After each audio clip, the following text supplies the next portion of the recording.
आज सगळे, माझं नाव अशोक गुहे आणि मी एक सर्टिफाईड स्पोकन इंग्लिश ट्रेनर आहे. तर आजच्या लेसनमध्ये तुमचं सगळ्यांचं स्वागत आहे.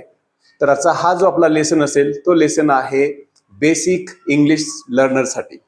आता भरपूरदा काय होतं की लोकांना सेंटेन्सेस बनवण्यामध्ये खूप प्रॉब्लेम येतात आणि त्यासाठी आजचा हा लेसन तुम्हाला खूप मदत करणार आहे. तर आपण आज वर्ड ऑर्डर किंवा वाक्यरचना हा टॉपिक शिकत आहोत. तर चला तर मग स्टार्ट करूया.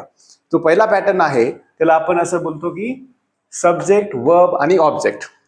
द सब्जेक्ट, वर्ब, ऑब्जेक्ट काय असतं? सब्जेक्ट म्हणजे कर्ता आणि वर्ब म्हणजे काय तर क्रियापद आणि ऑब्जेक्ट काय असेल तर कर्म मराठीमध्ये, बरोबर. तर जे पहिलं वाक्य आहे, ही स्पीक्स इंग्लिश म्हणजे तो इंग्रजी बोलतो. अजून शी रीड्स अ स्टोरी, ती एक स्टोरी वाचते. आणि जे लास्ट सेंटेन्स आपण इथे घेतलं आहे, वी प्ले क्रिकेट, आपण क्रिकेट खेळतो. जसं की आपण भरपूर सेंटेन्सेस या पॅटर्न मध्ये बनवू शकतो. जसं की तो आंबा खातो, ही इट्स अ मँगो. ओके, समजलं. तर सब्जेक्ट, वर्ब आणि ऑब्जेक्ट हा पहिला पॅटर्न आपण बनवलेला आहे. तर आपण दुसरा पॅटर्न इथे शिकत आहोत, तो आहे सब्जेक्ट, बी फॉर्म आणि ऍडजेक्टिव्ह. आता ऍडजेक्टिव्ह तुम्हाला माहितच असेल आणि बी फॉर्म पण माहित असेल, जसं की प्रेझेंट मध्ये एम, इज, आर आहेत आणि सब्जेक्ट म्हणजे करता तर माहितच आहे. तर पहिला आपण सेंटेन्स इथे घेतलं आहे, she is clever. She is clever म्हणजे ती हुशार आहे, बरोबर. तर she is a pronoun, is a be form, clever is an adjective. आणि पुढचं सेंटेन्स बघा, राज इज स्ट्रॉंग. तर राज एक नाउन आहे, इज हा बी फॉर्म आहे प्रेझेंट टेन्स मध्ये आणि स्ट्रॉंग काय आहे तर एक ऍडजेक्टिव्ह आहे. आणि पुढं आहे यू आर ऑनेस्ट. आता यू आर ऑनेस्ट म्हणजे यू हा एक प्रोनाउन आहे, आर बी फॉर्म आहे आणि इथे एक ऑनेस्ट जो आहे तो ऍडजेक्टिव्ह आहे.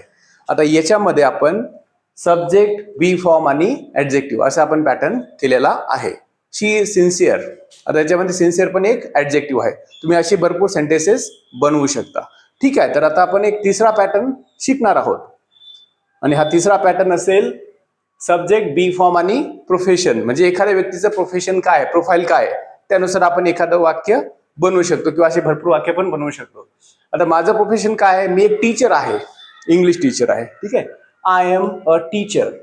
ओके, आता तुमचे मित्र कोणतरी इंजिनियर असतील किंवा तुम्ही पण इंजिनियर असाल तर कसं म्हणाल तुम्ही, यू आर एन इंजिनियर, तुम्ही एक अभियंता आहात, बरोबर. पुढं आहे एक मुलगी आहे, ती एक विद्यार्थी आहे, तर कसं बोलणार आपण, शी इज अ स्टुडंट. ती कोण आहे, स्टुडंट आहे. आता एक ऍक्टर असेल तर काय म्हणू आपण, ही इज अन ऍक्टर, बरोबर. एखादा कोण ड्रायव्हर असेल तर काय बोलणार, ही इज अ ड्रायव्हर. एखादा कोण नर्स असेल तर आपण काय बोलणार, शी इज अ नर्स. जर कोण डॉक्टर असेल तर ही इज अ डॉक्टर असं बोलू आपण. ठीक आहे, म्हणजे एखाद्याचं कुणाचं प्रोफेशन आपल्याला सांगायचं जर असेल तर आपण हा पॅटर्न यूज करू शकतो. समजलं.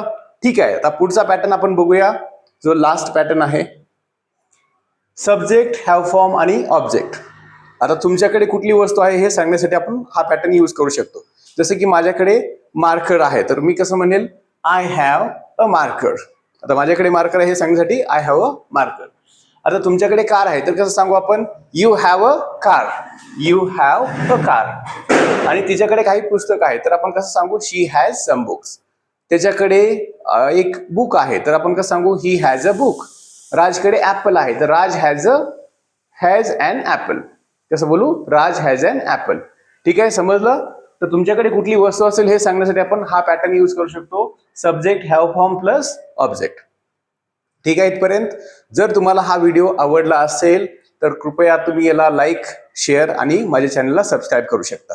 Thank you so much for watching the video.